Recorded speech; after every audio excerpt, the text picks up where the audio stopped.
Imagine standing in your childhood home, watching your own brother and sister divide up your father's estate like vultures, while they hand you a dusty, faded landscape painting and tell you to get lost. They took the multimillion-dollar mansion, the classic car collection, and the offshore accounts. They called me the black sheep and said I deserved nothing. What they didn't know was that my father was a master of puzzles. And that worthless painting they gave me? It held the key to a secret vault and a second, ironclad will that made their lawyers' heads spin. Welcome back to Karma Files. Today, we're seeing why you should never judge a legacy by its frame. My father was a self-made man, a quiet genius who loved two things: art and integrity.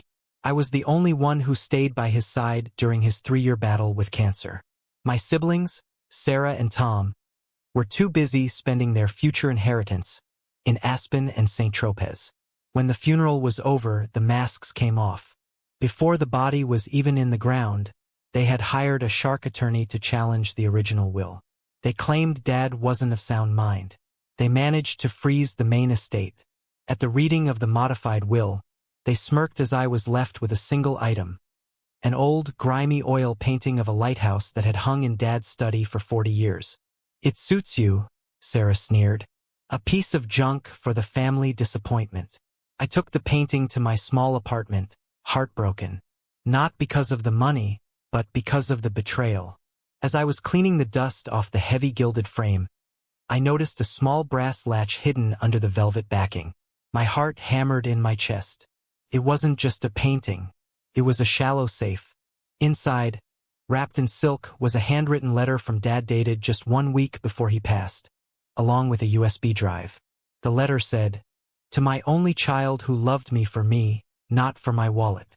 The mansion is a gold-plated cage filled with debt I never told them about. The real wealth is yours now."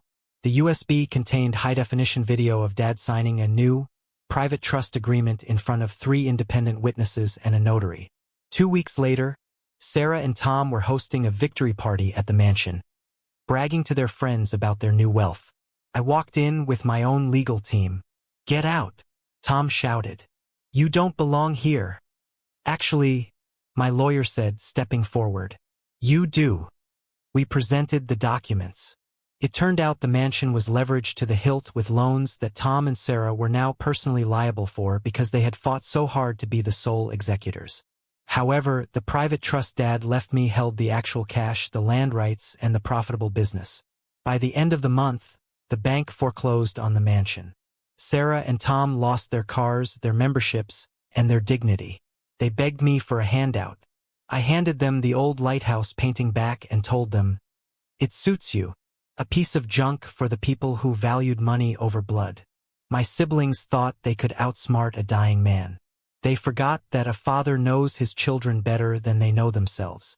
Today, I'm running Dad's foundation, and Sarah and Tom are working entry-level jobs to pay off the debts they inherited.